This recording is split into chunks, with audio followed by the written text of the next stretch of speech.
Alhamdulillah, alhamdulillahilladzi hadana subulas salam wa afhamana bi syari'atin nabiyil karim. Ashhadu an la ilaha illallah wahdahu la syarikalah dzul jalali wal ikram, wa ashhadu anna sayyidana wa nabiyyana Muhammadan abduhu wa rasuluh. Allahumma salli wa sallim wa barik ala sayyidina Muhammad wa ala alihi wa ashabihi wa tabi'in bi ihsanin ila yaumiddin. Amma ba'd. Faya ayyuhal ikhwan, usikum wa nafsi bi taqwallah wa ta'atihi la'allakum tuflihun. Qala Allah ta'ala fil Qur'anil Karim, a'udzu billahi minasyaitonir rajim. Bismillahirrahmanirrahim. Qul in kuntum tuhibbunallaha fattabi'uni yuhibbukumullahu wa yaghfir lakum dzunubakum wallahu ghafurur rahim. Hadirin jamaah salat Jumat yang dirahmati Allah Subhanahu wa taala.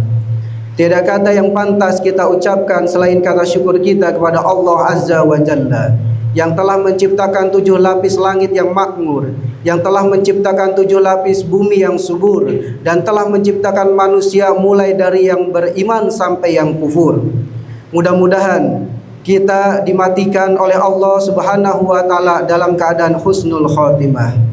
Salawat teriring salam semoga selalu tercurah limpah kepada insan teladan sepanjang zaman, manusia pilihan yang diutus di akhir zaman, yang telah menyebarkan agama Islam, rahmat bagi seluruh alam, yakni Nabi Muhammad sallallahu alaihi wasallam, beserta kepada seluruh keluarganya, kepada para sahabat, kepada para tabi'in, tabi'ut tabi'in, dan mudah-mudahan kita diaku sebagai umatnya di hari kiamat nanti. Amin ya rabbal alamin. Jamaah salat Jumat Masjid Al-Hasra yang dirahmati Allah Subhanahu wa taala. Dalam kesempatan ini khatib berwasiat khususnya kepada diri khatib sendiri dan umumnya kepada kita semua. Mari sama-sama kita tingkatkan kualitas iman dan takwa kita kepada Allah Subhanahu wa taala, yang mudah-mudahan kita dimatikan dalam keadaan baik dan dalam keadaan husnul khotimah. Hadirin jamaah salat Jumat yang dirahmati Allah Subhanahu wa taala. Bicara soal pendidikan, di dalam dunia pendidikan ada hal-hal yang dapat mempengaruhi perilaku seseorang. Di antaranya adalah lingkungan keluarga, lingkungan masyarakat, lingkungan bermain, ataupun lingkungan di media sosial. Maka lingkungan itu yang dapat mempengaruhi karakter seseorang. Akhir-akhir ini kita menyaksikan kejadian tawuran di wilayah Jakarta, di wilayah Jawa Barat, dan lain sebagainya. Barangkali saudara-saudara kita, anak-anak kita telah salah dalam memilih lingkungan, dan barangkali salah dalam memilih suri tauladan. Jika kita tanya kepada anak-anak kita, kepada adik-adik kita, siapa yang dia contoh? Siapa yang menjadi panutan dia? Barangkali jauh dari tuntunan Islam, maka perilakunya pun jauh dari ajaran Islam. Maka dalam kesempatan ini, izinkan khatib menyampaikan khutbah singkat untuk lebih mengenal kepada diri Rasulullah sallallahu alaihi wasallam, yang mudah-mudahan dengan mengenal Rasulullah kita semakin dekat dengan Allah Subhanahu wa taala yang tidak jauh dari ajaran Islam. Hadirin jamaah salat Jumat rahimakumullah. Jika ada yang berkata Rasulullah adalah manusia biasa, itu menandakan orang yang berkata belum mengenal siapa sebenarnya Rasulullah. Karena kalau kita tahu jenis-jenis bebatuan, maka di antara batu ada batu yang istimewa. Salah satunya adalah batu permata, meskipun jenisnya sama dari batu. Ketika kita mengetahui jenis banyak pepohonan, kita juga tahu ada jenis-jenis pohon yang harganya mahal walaupun jenisnya sama, disebut sebagai pohon. Maka ketika Rasulullah disebut sebagai manusia, tapi Rasulullah bukan manusia biasa seperti kita. Di dalam Al-Quran Allah berfirman, Bismillahirrahmanirrahim, wa ma arsalnaka illa rahmatan lil alamin. Tidaklah kami mengutus engkau wahai Muhammad melainkan rahmat bagi seluruh alam. Al-Quran menggunakan kata jama', yakni al-alamin. Ini mengisyaratkan bahwa Rasulullah memberikan atau menjadi rahmat bukan hanya di satu alam, bukan hanya alam manusia, tetapi alam jin, alam malakut, di alam barzah. Rasulullah menjadi rahmat bagi kita semua. Maka tidak ada alasan bagi kita untuk meneladani sifat-sifat Rasulullah. Yang pertama, ketika kita mengenal fisiknya Rasulullah Shallallahu Alaihi Wasallam berbeda dengan penciptaannya Nabi Adam. Ulama menjelaskan bahwa ketika Nabi Adam ini diciptakan, mengapa dinamakan Nabi Adam? Salah satu yang menafsirkan adalah wa adamil ard, berasal dari lapisan bumi. Nabi Adam diciptakan di surga, namun berasal dari tanah yang berada di bumi. Namun Rasulullah Shallallahu Alaihi Wasallam mengutip penjelasan Dr. Kiai Haji Ahmad Shadiq dalam sebuah kajiannya bahwa Rasulullah memang diciptakan di bumi, tetapi menggunakan tanah di surga Firdaus. Apa cirinya? Cirinya dua: harum, wangi, dan bercahaya. Kita ingat kesaksian dari Anas bin Malik yang kurang lebih 10 tahun bersama Rasulullah, menyatakan bahwa ketika keringat Rasulullah itu jatuh, para sahabat wanita itu mengumpulkan keringat Rasulullah. Ketika Rasulullah menanyakan, untuk apa engkau mengumpulkan keringatku? Untuk aku campur dengan minyak wangi yang ada di rumah kami. Dan Rasulullah membolehkan hal tersebut. Tubuh Rasulullah harum tanpa harus memakai parfum. Yang kedua, Rasulullah bercahaya. Bahkan salah satu mukjizat Rasulullah, meskipun Rasulullah berjalan di tengah hari dengan di bawah terik matahari yang sangat terang, Rasulullah tidak akan nampak bayangannya. Ulama menjelaskan mengapa bisa demikian. Karena Rasulullah memiliki cahaya murni yang tidak dapat ditembus oleh cahaya dunia. Itu merupakan salah satu keistimewaan dari segi fisik Rasulullah. Bagaimana kemampuan indera Rasulullah?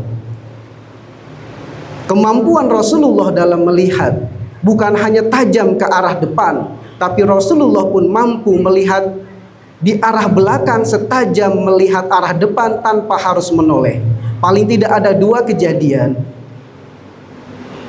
yang membuktikan bahwa Rasulullah bisa melihat arah belakang dengan tajam tanpa harus menoleh. Yang pertama, suatu waktu Rasulullah berjalan, di belakang ada orang-orang kafir yang meledek Rasulullah dengan memonyong-monyongkan mulutnya. Rasulullah melihat dan Rasulullah berkata tanpa menoleh, hentikan. Kalau tidak kalian hentikan, Allah akan merontokkan gigi kalian. Dan orang-orang kafir itu tetap memonyong-monyongkan dengan meledek Rasulullah. Maka seketika itu juga gigi mereka rontok. Kejadian yang kedua, ketika Rasulullah berjalan di hadapan orang-orang kafir, orang-orang kafir jahiliyah, orang-orang kafir itu meledek Rasulullah di belakang Rasulullah dengan berpura-pura berjalan pincang.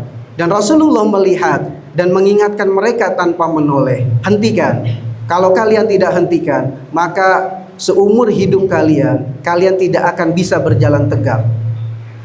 Tetapi orang-orang tersebut tidak mengindahkan peringatan Rasulullah, maka Allah buat orang-orang yang meledek tadi seumur hidupnya berjalan pincang.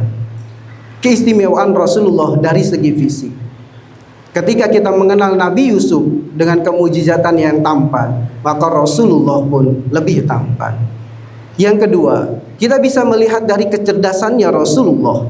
Jika jenius merupakan kata yang paling bisa menggambarkan kecerdasan orang di dunia ini, maka Rasulullah adalah manusia yang paling jenius. Bagaimana tidak? Kalau kita tahu teorinya Isaac Newton, itu bisa dibantahkan teorinya oleh Albert Einstein. Albert Einstein dibantahkan oleh Stephen Hawking. Tidak ada ilmuwan di dunia ini yang teori dari awalnya tidak bisa dibantahkan dengan ilmuwan-ilmuwan berikutnya. Tetapi coba kita lihat, Rasulullah semua ucapannya, perbuatannya direkam. Paling tidak dalam kitab Sahih Bukhari 7.000 sampai 8.000, dalam kitab Sahih Muslim kurang lebih 10 sampai 11.000. Sampai 11.000. Dan itu tidak terbantahkan. Tidak ada perkataan, tidak ada perbuatan Rasulullah yang dibantahkan oleh ilmiah yang sekarang. Maka wajar ketika Rasulullah memiliki kecerdasan yang sangat jenius. Ribuan tahun Rasulullah berkata, dan sampai saat ini masih bisa dibuktikan kebenarannya. Kalau bukan Nabi, kalau bukan Rasul, tidak akan mungkin bisa seperti itu.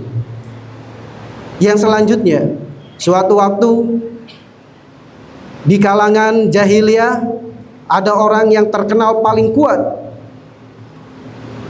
ingin berkelahi dengan Rasulullah, ingin menguji kekuatannya Rasulullah Sallallahu Alaihi Wasallam. Dia berkata kepada Rasulullah, "Wahai Muhammad, jika kamu dapat mengalahkanku, maka akan aku berikan 300 domba." Maka dengan satu gerakan orang itu pun tersungkur jatuh. Orang ini masih penasaran. Kalau kamu dapat mengalahkanku lagi, aku akan berikan lebih dari yang pertama tadi. Dengan sekali gerakan tersungkur kembali, jatuh. Masih penasaran, sampai yang ketiga kalinya ditantang kembali. Namun Rasulullah mengatakan, "Aku ini Rasulullah, aku ini Nabi, aku tidak ingin harta. Kalau kamu mau nantang aku, kalau kamu kalah mau masuk Islam, aku layani." Maka orang itu dengan ketiga kalinya, dengan satu gerakan tersungkur jatuh. Walaupun tidak langsung masuk Islam, karena masih berprasangka dengan kekuatan sihir apa Muhammad ini memiliki kekuatan. Walaupun nanti dalam kurun waktu kedepannya orang ini akhirnya masuk Islam. Ulama menjelaskan bahwa kekuatan fisik Rasulullah 4 kali kekuatan manusia paling kuat. Dalam sejarah dicatat manusia paling kuat itu kaum Nabi Soleh yang terkenal dengan kaum Samud, manusia raksasa. Namun karena Nabi Soleh berdoa, akhirnya manusia raksasa ini dimusnahkan dan para wanitanya dimandulkan oleh Allah sehingga tidak lagi dapat melahirkan manusia-manusia raksasa. Dan Rasulullah lebih kuat dari manusia yang hidup pada zaman Nabi Soleh. Itu terbukti kepada Rasulullah ketika berperang, memakai baju perang dengan 2 lapis. Ya, dengan 1 lapis saja berat, apalagi ini dengan 2 lapis. Kekuatan Rasulullah melebihi manusia biasa. Selanjutnya, kita bisa melihat kelebihan atau keutamaan dari Rasulullah. Suatu waktu setiap Rasulullah ceramah di depan para sahabat di Masjid Nabawi, di awal-awal dibangunnya Masjid Nabawi, Rasulullah ketika ceramah selalu memegang pohon kurma yang masih muda. Tapi suatu waktu sahabat membuatkan mimbar sehingga tidak lagi dipegang pohon kurma itu oleh Rasulullah. Ketika Rasulullah khutbah di atas mimbar, pohon kurma itu merintih, menangis. Maka Rasulullah mendekati dan menyentuh pohon kurma itu. Seketika itu juga diam seperti bayi yang dipeluk oleh ibunya. Kisah yang lain, ketika kita mengenal Nabi Sulaiman bisa bahasa binatang, itu hanya Nabi Sulaiman yang bisa mendengar bahasa binatang. Tetapi Rasulullah Shallallahu Alaihi Wasallam ketika kumpul dengan para sahabat, tiba-tiba Arab Badui, orang kafir yang melempar Nabi dengan seekor biawak hampir mengenai Rasulullah. Seketika itu juga Umar bin Khattab naik dan berkata kepada Rasulullah, "Berikan orang itu kepadaku, wahai Rasulullah. Mau kamu apakan, wahai Umar? Aku penggal lehernya." Rasulullah mengingatkan, "Wahai Umar, tidakkah engkau tahu kesabaran orang itu setingkat lagi menyamai Nabi?" Nasihat Nabi bisa melembutkan Umar yang memiliki karakter yang keras. Biarlah saya yang bicara dengan biawak itu. Rasulullah mengajukan dua pertanyaan. Wahai biawak, kamu tahu siapa Allah? Siapa yang tidak kenal Allah? Allah pencipta saya, Allah pencipta Anda, Allah pencipta alam semesta. Kamu kenal siapa aku? Siapa yang tidak kenal engkau? Engkau Muhammad, Rasulullah, utusan Allah. Dan biawak bisa bahasa Arab di depan Rasulullah. Bukan hanya Rasulullah yang bisa mendengar, semua sahabat di sekitarnya bisa mendengar. Dan orang Badui yang melempar biawak pun mendengar. Yang akhirnya orang Badui itu masuk Islam, yang dikenal dengan Al-Muslim bid-Dob, masuk Muslim karena seekor biawak. Jamaah salat Jumat rahimakumullah. Satu hal lagi, ketika kita mau melihat keistimewaan Rasulullah Sallallahu Alaihi Wasallam, kita bisa membandingkan dengan nabi-nabi yang lain. Nabi Musa alaihi salam harus berpuasa sampai 40 hari dan harus melepas alas kaki ketika menerima nur Allah di bumi, yakni di Bukit Tursina. Tapi yang terjadi apa? Nabi Musa tidak sanggup, pingsan. Tapi coba kita lihat ketika Rasulullah dijemput dalam peristiwa Isra Mi'raj. Nabi naik ke langit 1, langit 2, 3, 4 sampai ke 7. Melewati terus sampai kepada Mustawa, Sidratil Muntaha, Arsy, pakai sandal.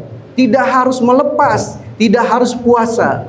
Ini menandakan sedemikian istimewanya Nabi kita Rasulullah Sallallahu Alaihi Wasallam.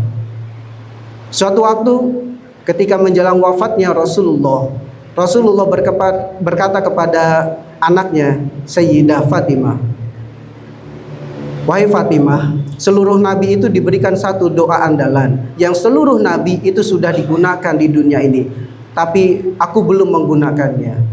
Dan nanti Rasulullah akan menggunakan doa ini ketika di hari kiamat untuk menolong umat-umatnya.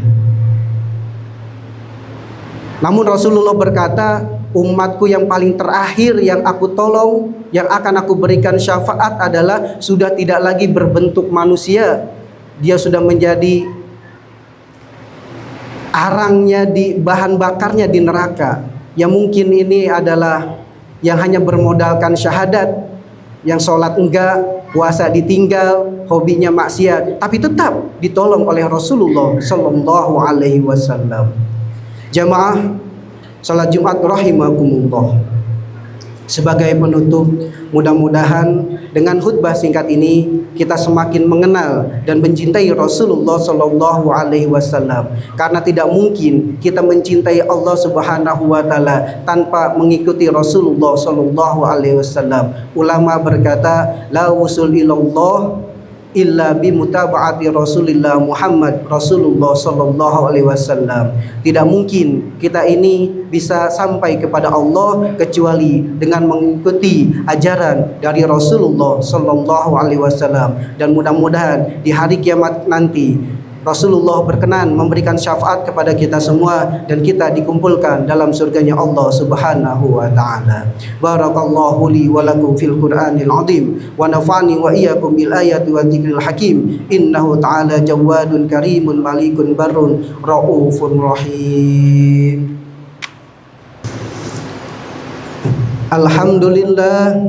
Alhamdulillahi ala ihsanihi wa syukru lahu ala taufiqi wa imtinanihi. Wa ashhadu an la ilaha illallah wahdahu la syarika lah wa ashhadu anna sayyidana Muhammadan abduhu wa rasuluh ad-da'i ila ridwani.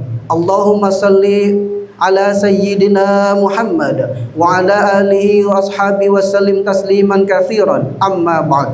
Ya ayyuhalladzina amanu taqullaha haqqa tuqatih wa la tamutunna illa wa antum muslimun. Wa qala ta'ala innallaha wa malaikatahu yusalluna 'alan nabi ya ayyuhalladzina amanu sallu 'alaihi wa sallimu taslima.